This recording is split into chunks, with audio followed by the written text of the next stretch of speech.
فاكر ان يوم زي دوت في عمري هيعدي كده؟ تبقى غلطان. اليوم ده من اوله كان مليان تفاصيل وحاجات انا متوقعتش ابدا انها تحصل، وكنت سعيد الحظ ان انا واحد من 50,000 اتفرجوا على الماتش دوت من الاستاد. بقول لك ايه، من غير ما اطول عليك، اتفرج وخش شوف العظمه دي. صباح الخير. يومنا بيبدأ هنلبس ونجهز وننزل على طول. الفرحة ما تتوصفش. جهزنا ونزلنا. ممكن يكون أجمد يوم في عمري. أنا من 2019 رحت استاد القاهرة دوت وهو لسه كان بيجدد ساعة بطولة أفريقيا. كان لسه الدنيا هناك بتتوضب ولسه الدنيا كانت على البياض. لقطة بقى في إيه؟ ده أول ماتش أحضره في استاد في حياتي. ده أول ماتش أحضره في استاد. فالمشاعر متلخبطة. الواحد مش عارف ياخد الاكسبيرينس لأول مرة ولا يروح بقى ويركز في الماتش ويفهم الدنيا ويشوف ايه الدنيا. الموضوع جامد وجديد ومش ماتش عادي، ده ماتش واحنا محتاجين نكسب. واحد رايح ومتعشم بزياده ان احنا رايحين نكسب. ماتشين هناك معاهم الدنيا فيه ما كانتش كويسه وحصل رخامه كتير من الجماهير هناك، فاحنا مش هنقول رايحين ننتقم، لا احنا رايحين نلعب ماتش، احنا رايحين نحط عليهم كوره. اللقطه بقى ان ايه، محتاجين 1-0 جون منهم هيوتر الدنيا كلها. مش عايزين نتكلم كتير طبعا. بالنسبه لكم الفيديو ده لما ينزل هيكون الماتش خلص وعارفين نتيجته والدنيا كلها 100 بس الموضوع دلوقتي مختلف خالص. الموضوع دلوقتي في حته تاني. خلونا نروح الاستاد ونشوف ايه اللي هيحصل هناك. الاجواء الرمضانيه في المترو بقى، سلسله الاجواء الرمضانيه في المترو.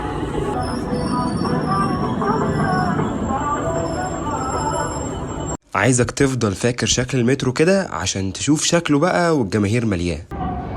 طبعا اغاني رمضان شغاله عادي، نستمتع بقى بالخمسه الهدوء الجامدين دول لحد ما المترو يجي. وحاوي يا وحاوي وكمان وحاوي. اتفرج بقى على شكل المترو دلوقتي، والناس حرفيا كانت ماسكه نفسها بالعافيه عشان ما تشجعش، واول ما العدد ده اتفرج.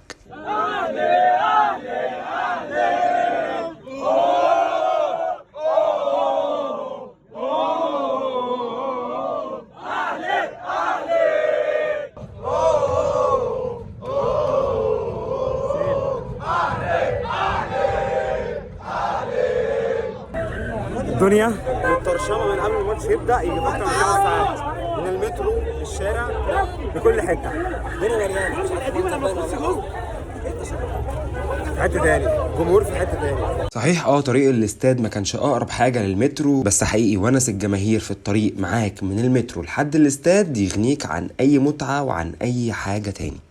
هدوء قبل العاصفه. شايفين الشعب اللي هناك دوت هيخرب الدنيا في استاد القاهره. ده باب التالتة شمال وباب الدرجة التانية. هنا بقى كنا وصلنا لمدخل الاستاد، بس الله اعلم بقى الواحد كان محتار يخش سفلي ولا علوي. دخلنا الاتنين وفي الاخر قررنا ان احنا هنقعد في المدرجات العلوي عشان نبقى قريبين من كل الجماهير وفي نفس الوقت شايفين الماتش كويس. انا ليه تخيلت ان الاستاد ممكن يكون اكبر من كده، بس حاسس ان دخله غريبه يعني، في دخول ودخول علوي وسفلي. انا مش عارف بقى ايه الدنيا في من تحت طب استنى نشوف كده. منظر جامد، منظر هنا جامد. علوي انت شايف الجماهير حاجه في منتهى الروعه. الساعه لسه 4 والملعب تقريبا 10%. الملعب مليانين. الساعه 5 الا ربع كده. من الثالثه شمال هي اكتر حاجه اتملت في الملعب.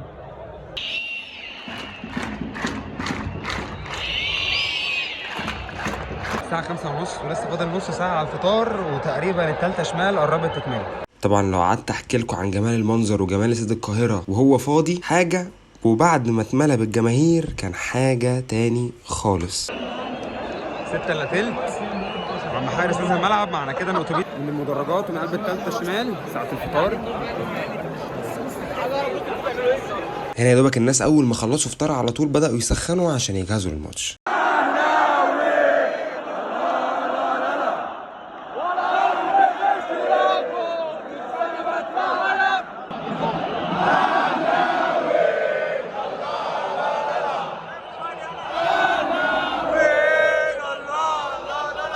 يا جدعان الملعب وهو مليان حاجة تاني خالص. حوار انك تبقى قاعد وسط 50,000 متفقين على حب حاجة واحدة وكلكم موجودين عشان حاجة واحدة، حاجة تاني.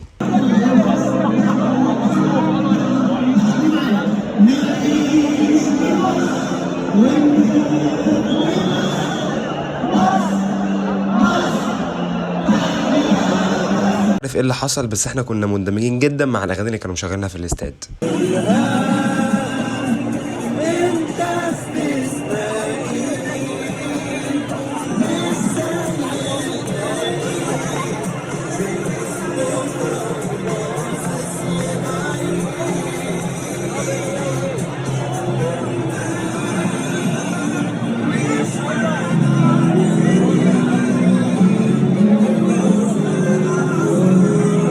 لعيبة الأهلي بدأت تنزل أرض الملعب عشان تسخن قبل الماتش، وأعتقد إن الجماهير عرفت تعمل معاهم فوق الصح واديتهم الطاقة والتشجيع وكل حاجة هما كانوا محتاجينها عشان يخشوا الماتش مظبوطين.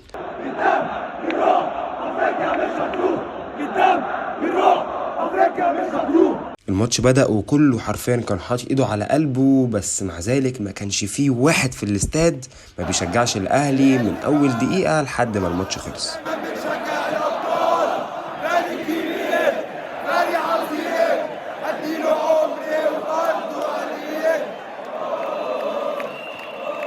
ربنا ما يوريكوا جماهير الاهلي كانت بتعمل ايه في لعيبه الهلال لما بتمسك كوره في ارض الملعب.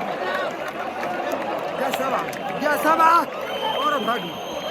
مستوى ضيع كورة مش مشكلة، لسه اللي جاي كتير.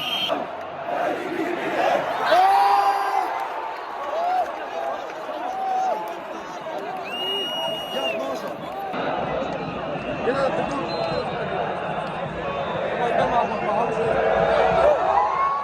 يا دوبك كانت الدقيقة 21 كنا بنحيي ذكرى الشهداء، مفيش واحد محسش، فجأة لقى كهربا بيجيب أول جول للنادي الأهلي.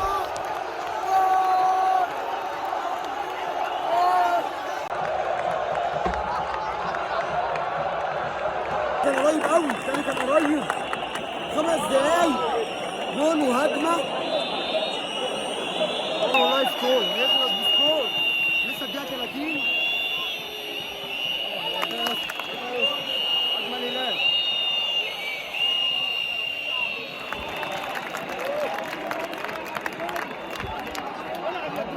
شوط أول خلص 1-0 مع إنه كان ممكن يخلص بأكتر من كده بكتير. لعبنا فيه من الدقيقة 25 30 عملنا كورتين 3 حلوين قوي. جات لي كهربا كورة في الآخر ضاعت، لعبة وحشة لبرسي تاو، مش مشكلة. 1-0 النتيجة ما تطمنش. احنا مستنيين ان احنا نجيب جون والتاني، حتى لو دخل جينا فينا جون في الاخر ما نبقاش واقفين عليهم، ما نبقاش مستنيينهم ومستنيين ردة فعلهم. لو دخلوا جون يبقى احنا ردة الفعل، لا نبقى احنا الفعل، وايا كان ردة فعلهم بقى نبقى احنا خلصانين من بدري. الشوط الثاني بداية الشوط على الشناوي، لسه ده الشوط الثاني وبيروحوا على الشناوي، ده مش حلو. خلي بالنا يا رجاله، هنزعل لو دخل فينا جول، هنزعل يا عم. بيروحوا يا جدعان، تاني كوره في اول 7 دقايق بيروحوا. اللعيبه لازم تسخن فوق. يا معلول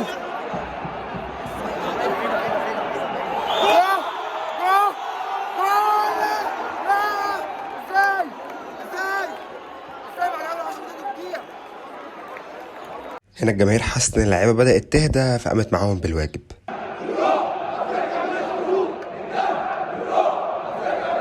تقريبا نص دقيقة. حسين الشحات مش عارف مين كونه واقف على الخط، بس خلاص في تبديل يعني.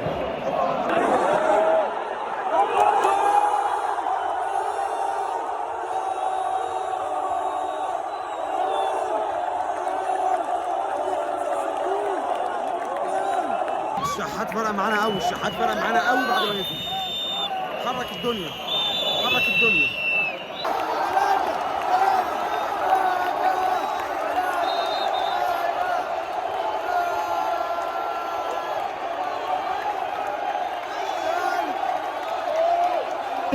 ست دقايق ما نخافش منهم، احنا نجيب فيهم الرابع. الواحد محظوظ قوي انه اتفرج على ماتش زي دوت، وبدل ما كان بيسمع بس عن صدر الرعب، لا ده عايش كمان ماتش من اجمل ماتشات النادي الاهلي جواه. واعتقد ان عيبه قوي تكون وصلت لحد هنا في الفيديو ولسه ما عملتش لايك او سبسكرايب عشان تقدر مجهودنا اللي احنا بنعمله. حتى بره الاستاد يا رجاله وفي المترو الساعه 4 انا جايين وقت الماتش. صراحه التجربه كانت جامده جدا، انا اتبسطت اول مره وان شاء الله مش اخر مره. تبديلات كولر كانت في محلها، تبديل حسين الشحات دي كانت فوق الصح فوق الصح، متعه تتكرر ان شاء الله. بس وبكده الفيديو يكون خلص، ودايما متجمعين على الحب الاهلي.